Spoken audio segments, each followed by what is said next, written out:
যুবসাথী চাক্ষুষ করেছে যে কিভাবে এই রাজ্যে বেকারের সংখ্যা বেড়েছে, কিভাবে কর্মহীন হয়েছে রাজ্যের বেকার যুবক যুবতীরা।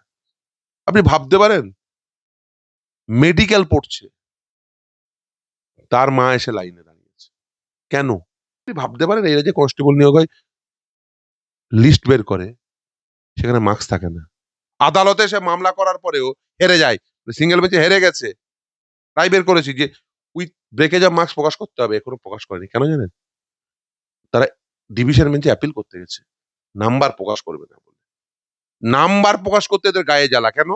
কারণ নাম্বার প্রকাশ হলে এদের নগ্নতা ধরা পড়ে যাবে ভোটের আগে। তৃণমূল কংগ্রেস মুসলিম ভোট পায়, সংখ্যালঘুদের ভোট পায়, কিন্তু তৃণমূল কংগ্রেসের সংখ্যালঘু মুখ নেই। প্রতিকূলে তৃণমূল কংগ্রেসে যাওয়ার থেকে তৃণমূলের প্রতিকূলকে বেশি দরকার ছিল। এই রাজ্যে বর্তমানে যে শাসক দল রয়েছে তারা সন্ত্রাস ছাড়া অন্য কিছু বোঝে না। তার কারণ তাদের জনভিত্তি নেই। এপিক কার্ডের সঙ্গে আধার কার্ড লিঙ্ক করা উচিত।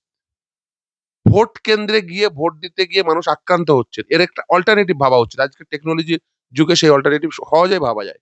আপনি মোবাইল ফোন ব্যবহার করে টাকার ট্রানজাকশন করতে পারেন, মোবাইল ফোন ব্যবহার করে অনেক কিছু করতে পারেন। আজকের দিনে দাঁড়িয়ে মোবাইলে সিম তোলার জন্য আপনার আধার কার্ডের ওই ফিঙ্গারপ্রিন্ট মিলিয়ে সিম তোলা যায়। ভোট দেওয়া যাবে না কেন?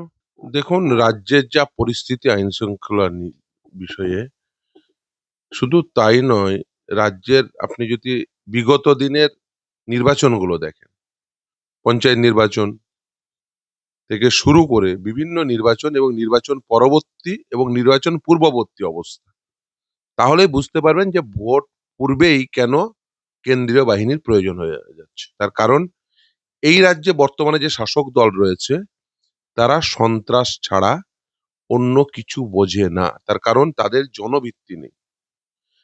তাদের দ্বারা আক্রান্ত হননি, তাদের দ্বারা শোষিত হননি, তাদের দ্বারা বঞ্চিত হননি এরকম একটি পরিবারও আপনি পশ্চিমবঙ্গে পাবেন না, সেভেন এক্সেপ্ট এই যে কোম্পানিটি বর্তমানে শাসক দল হিসাবে রয়েছে। আমি কোম্পানি বলবো, পলিটিক্যাল পার্টি নয়, শাসক দল হিসেবে ক্ষমতায় রয়েছে, তাদের দ্বারা ওই কিছু অংশের মানুষের সুবিধার্থে গোটা সিস্টেমটা কাজ করছে এবং তাদের দ্বারাই সিস্টেমের সকলে আক্রান্ত হচ্ছে। সে একেবারে নিম্নবিত্ত মানুষ চিটফান্ডের মাধ্যমে, মধ্যবিত্ত মানুষ তাদের সন্তান সন্ততি তারা এই নিয়োগ দুর্নীতি সহ বিভিন্ন স্কিমে দুর্নীতি সহ ওভারঅল একটা পলিসি প্যারালিসিসের জন্য। আর উচ্চবিত্তরা, ইভেন উচ্চবিত্তরাও ধরেন যারা ব্যবসা করে খায়, এরা যে ব্যবসা করার মতো পরিস্থিতি আছে, আপনি যে কোনো ব্যবসা করতে যান হাত পেতে দাঁড়িয়ে পড়বে। আপনি একটা বেশি বেশি না, আপনি হয়তো ছোট এমএসএমই গুলো, মিডিয়াম সাইজ একটা এটা হয়তো ইন্ডাস্ট্রি করবে, যেই দুটো ইট গাঁথতে শুরু করবে চলে এলো তৃণমূলের 6টা নেতা। ও বলবে আমি নেতা, আরেকজন বলবে আমি নেতা, সকলকে পয়সা দিতে হবে। আপনি ছেড়ে দিন, বিরিয়ানির দোকান খুলতে গেলে এই রাজ্যে টাকা দিতে হয়। আমাকে এক বিখ্যাত বিরিয়ানি দোকানের মালিক বলেছে।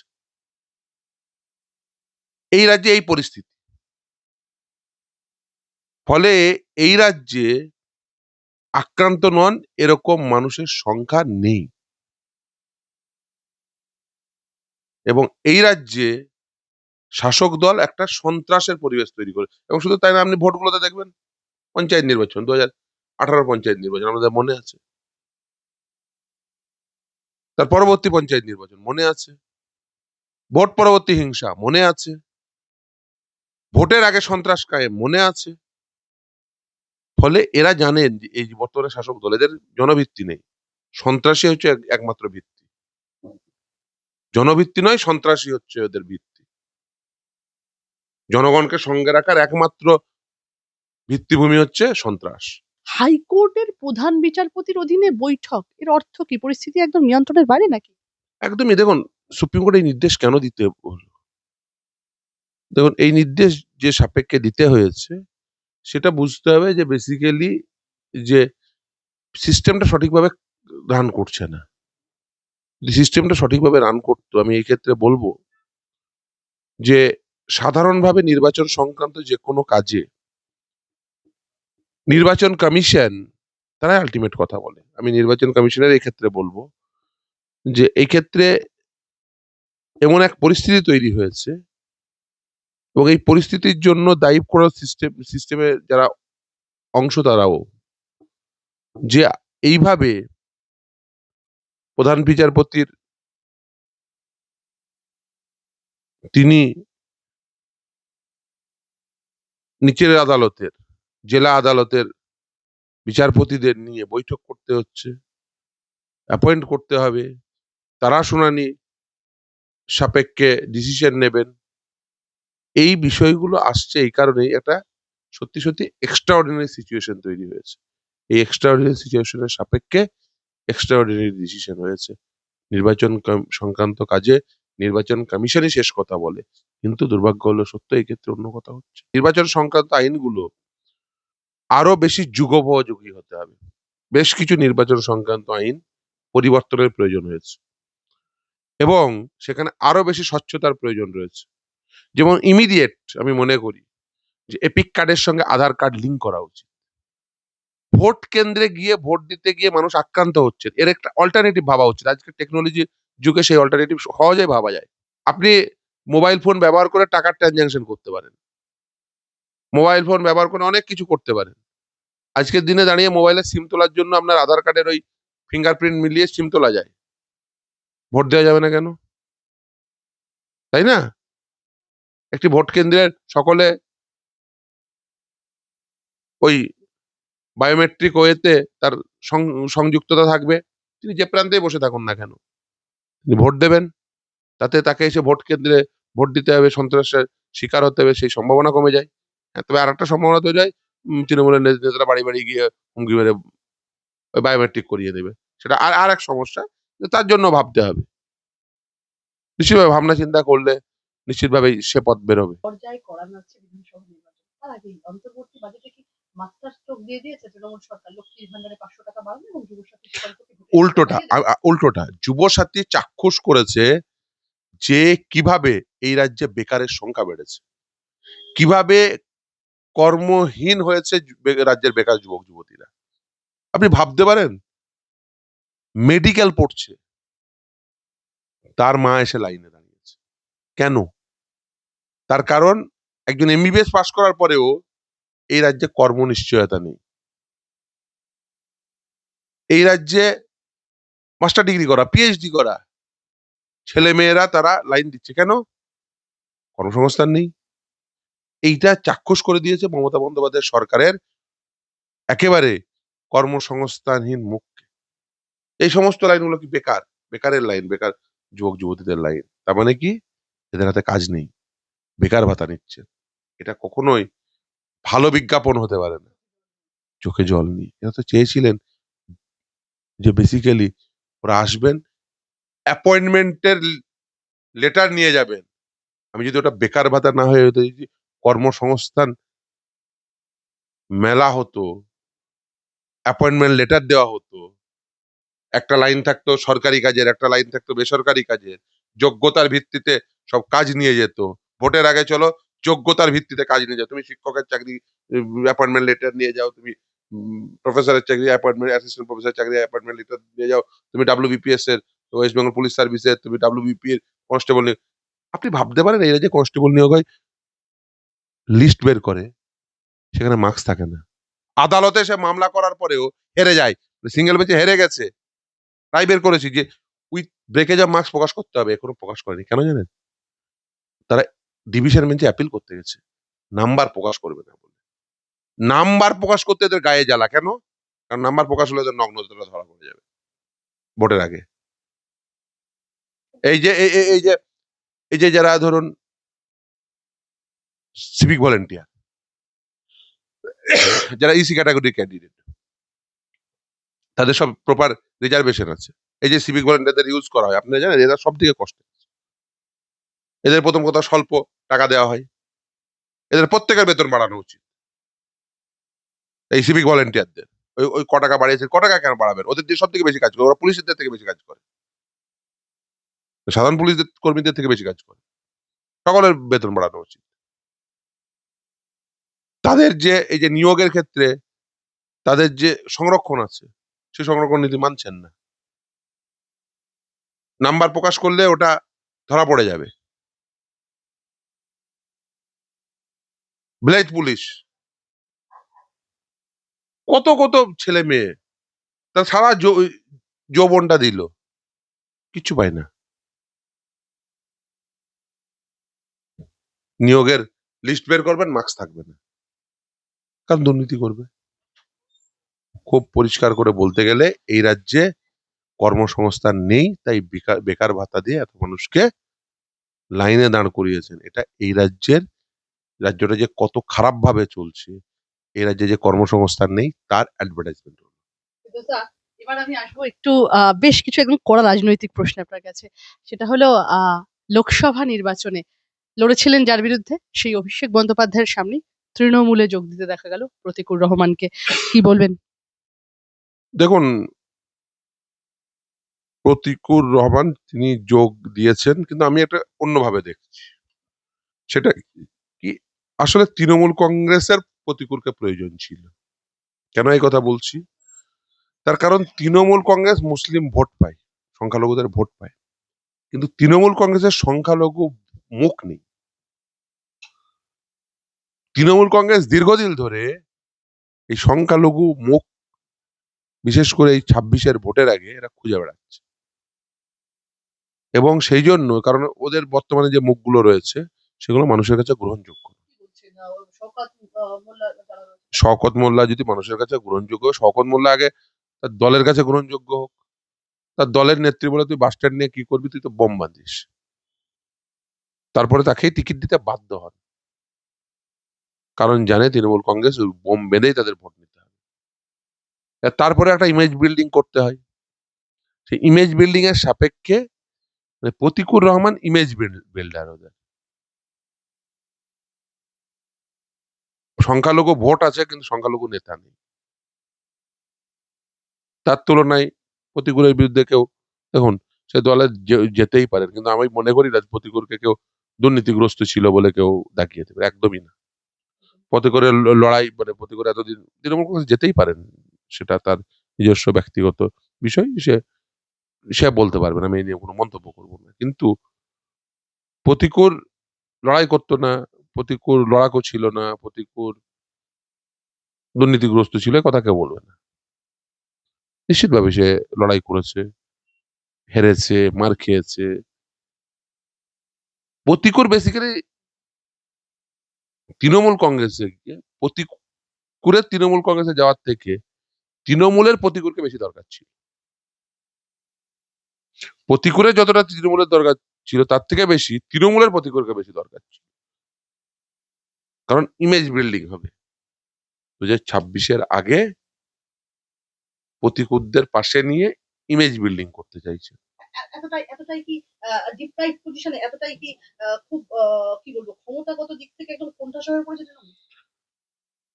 তা তো বটেই।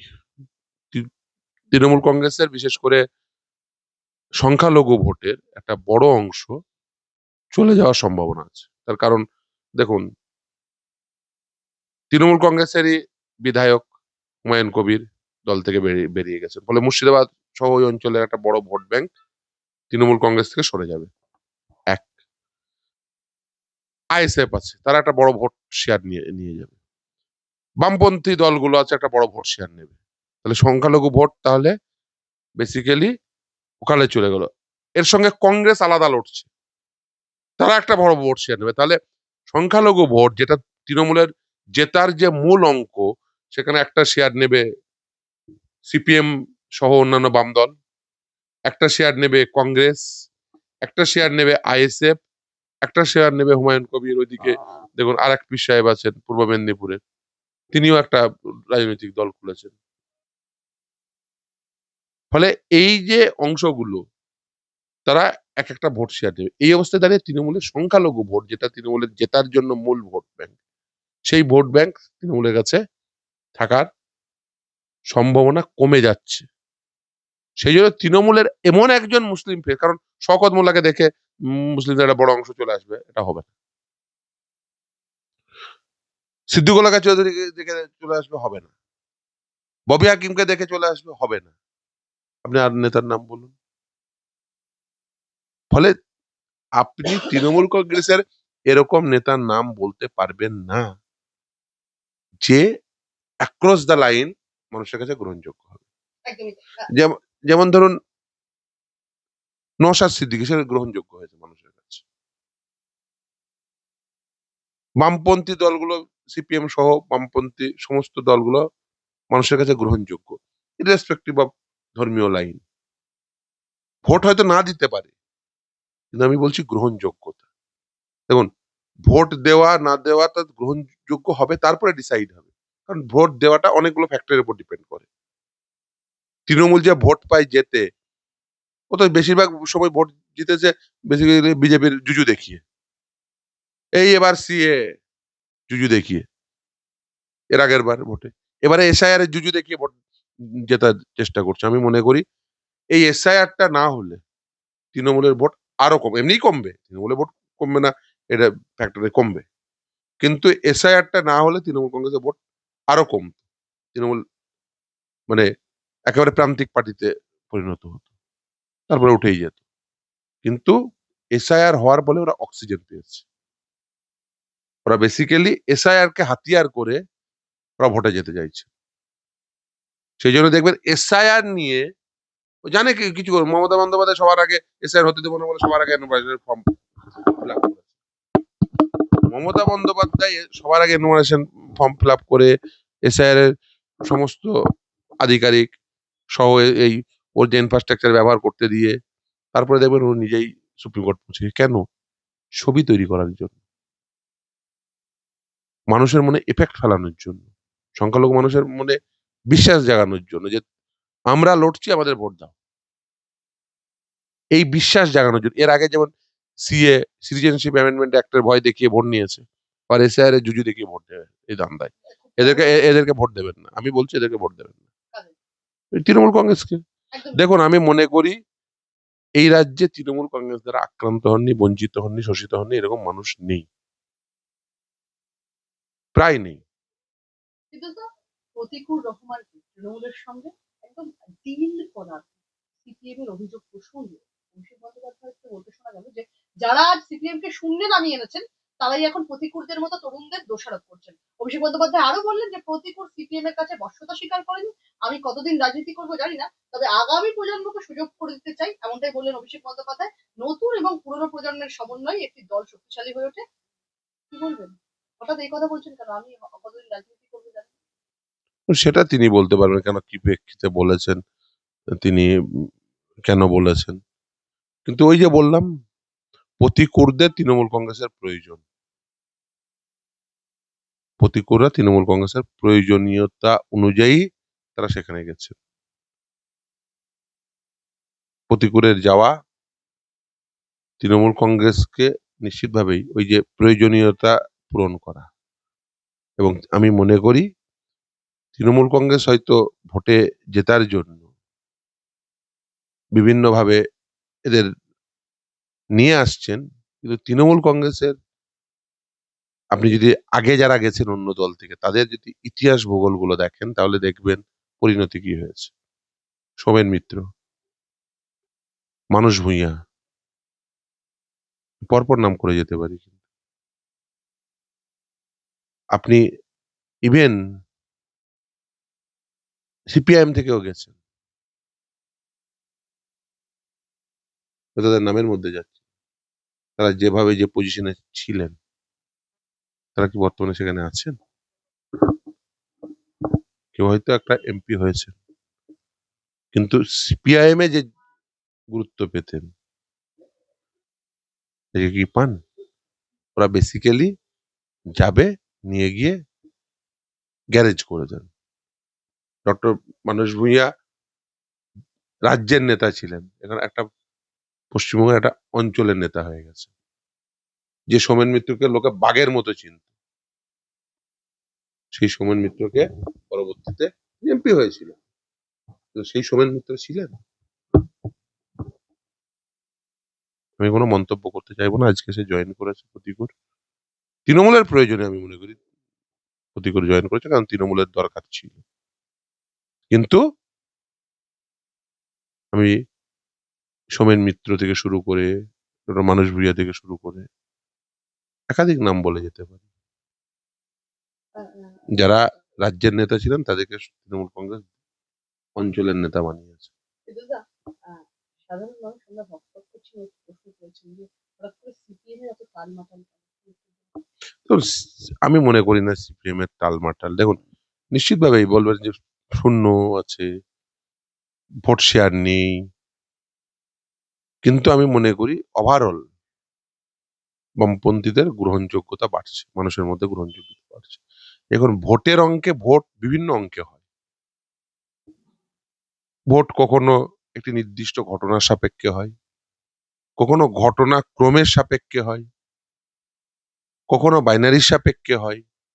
সেই জন্য হয়তো বামপন্থীদের ভোট শেয়ার কমেছে, এটা ঠিক, কিন্তু গ্রহণযোগ্যতা বেড়েছে, এটাও সমানভাবে ঠিক। অভিষেক বন্দ্যোপাধ্যায় তো বলছেন যে সিপিএম তৃণমূলের তো তার একটা মতাদর্শ আছে, মামাটি মানুষের সেবা। সিপিএম এর মতাদর্শ কি? তৃণমূলের আবার মতাদর্শ ও করে খাওয়া ছাড়া আর অন্য কোনো মতাদর্শ না। ওটা একটা হচ্ছে একেবারে প্রাইভেট লিমিটেড কোম্পানি, ওই কোম্পানির মালিক রয়েছেন, মালিক পক্ষের সহায়তায় সবাই কাজ করে।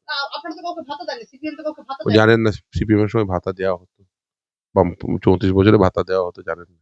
অভিষেক বন্দ্যোপাধ্যায় বলছেন আমি ওকে দেখেছি মিটিং এ মিছিলে, প্রতিকূল রহমানের কথা বলছেন, সিপিএম কে দেখা যায় না মিটিং মিছিলে, প্রতিকূলকে দেখেছি। যেটুকু দেখা যায় এদেরই দেখা যায় ব্যক্তিগত, তবে আমি প্রতিকূলকে দেখেছি, কোনো দলকে আক্রমণ করেনি। বিজেপির বিরুদ্ধে আমাদের যে লড়াই, এসআইআর নিয়ে যদি বলি, বাংলার জন্য এক, বিহারের জন্য এক, বিচারিতা করেছে। সিপিএম তো একটা রাজ্যে রয়েছে, তারা অন্য সিপিএম এর মতো দেখুন, এসব বলে লাভ নেই। দেখুন, আজকে বলছেন তার পুরাতন বক্তব্যগুলো লোকে চালিয়ে দেবে। দেখুন, সে যখন সে দলে ছিল, লড়াই মানে তার বিরুদ্ধে বলেছে, এটাই স্বাভাবিক। সেটা বলতে পারতেন। আমি বলবো যে দেখুন, সেটা বলতে পারতেন, সেটা মানুষের কাছে আরো বেশি গ্রহণযোগ্য হতো, যে সে যখন তার দলে ছিল আমাদেরকে আক্রমণ করেছে, এখন আমাদের প্রয়োজন হয়েছে, অর্থাৎ তৃণমূল কংগ্রেসের প্রয়োজন হয়েছে, তাই প্রতিকূলকে নিয়ে এসেছি, যাতে আমাদের মুসলিম মুখ হিসেবে, সংখ্যালঘু মুখ হিসেবে দেখাতে পারি। এটা বলতে পারতেন, তাহলে এটা মানুষের কাছে অনেক বেশি গ্রহণযোগ্য হতো। শেষ দুটো প্রশ্ন একদম শেষে চলে এসেছি, সাক্ষাৎকারের শেষ পর্যায়ে। অভিষেক বন্দ্যোপাধ্যায় বলছেন যে একটা গ্রামে আগুন লাগে, যদি কাউকে না পেলে দমকলে ফোন করে তৃণমূল নেতা, 1500 টাকায় কি হয়? হয়তো কিছু হয় না, কিন্তু আগামী দিনে 5 জায়গায় ইন্টারভিউ দিতে হয়, গাড়ি ভাড়া করে ইন্টারভিউ দিতে যাবে, মায়ের কাছে হাত পাততে হয় না 5 বছরের জন্য। আরে ইন্টারভিউ দিতে যাওয়ার জন্য তো আপনাকে ইন্টারভিউটা হোল্ড করতে হবে, তার জন্য তো বিজ্ঞাপন দিতে হবে, তার জন্য তো স্বচ্ছতার সঙ্গে নিয়োগ করতে হবে, তার জন্য তো যদি বেসরকারি ক্ষেত্রে ইন্টারভিউ দিতে হয়, তার জন্য তো ইন্ডাস্ট্রি তৈরি করতে হবে। করেছেন কোথায়? কোনো স্বচ্ছতার সঙ্গে সরকারি ক্ষেত্রে নিয়োগ নেই, আর যেখানে নিয়োগ হবে দুর্নীতি হবে। বেসরকারি ক্ষেত্রে কোনো প্রকার কর্মসংস্থানের ব্যবস্থা নেই, তার কারণ বেসরকারি বিনিয়োগ হয়নি। যাবে কোথায়? আপনাদের এই যে 1,500 টাকা করে ভাতা, ওটা 1,500 টাকা নয়, এটা বলা উচিত ছিল যে মাসে অন্তত পক্ষে 50,000 টাকা দেবো, যতদিন পর্যন্ত না চাকরি দিতে পারছি। সেটা বলতে পেরেছেন? বিনামূল্যে কেজি টু পিজি বিনামূল্যে শিক্ষা হবে, বলতে পেরেছেন? স্বাস্থ্য পরিষেবা বিনামূল্যে হবে, এবং সেটা সেটা সেটা সেটা একেবারে উন্নত মানের। আপনি কি অভিষেক বন্দ্যোপাধ্যায়কে প্রশ্নটা ছুড়ে দিলেন? একদমই। দেখুন, আমি বলবো মমতা বন্দ্যোপাধ্যায়কে, দেখুন, মমতা বন্দ্যোপাধ্যায় এই রাজ্যের মুখ্যমন্ত্রী, তিনি ক্ষমতায় রয়েছে, সে ক্ষমতায় আছে, অথচ রাজ্যে একটার পর একটা দুর্নীতি হয়েছে। এই রাজ্যে বেকাররা, তারা কাজ পায়নি, বেসরকারি বিনিয়োগ হয়নি, সরকারি ক্ষেত্রে দুর্নীতি হয়েছে, স্বাস্থ্য পরিষেবা তৈরি হয়নি, 2-4টে বিল্ডিং হয়েছে, ডাক্তারও নেই, নার্সও নেই। এইভাবে তো দেশ চলতে পারে না, এইভাবে তো রাজ্য চলতে পারে না। যেভাবে রাজ্য চলেছে, তাতে এই তৃণমূল কংগ্রেস দ্বারা রাজ্যটা আরো বেশি অবনমন ঘটেছে, অধোগতি ঘটেছে। এরা যদি না থাকতো, আজকে পশ্চিমবঙ্গে যে এআই হাব হতে পারত। এই যে রাজারহাট দেখছেন, সিপিএম এর করা, এই গৌতম দেবদের করা, ওখানে এআই হাব দেখতে পারত, ফাইন্যান্সিয়াল হাব হতে পারত।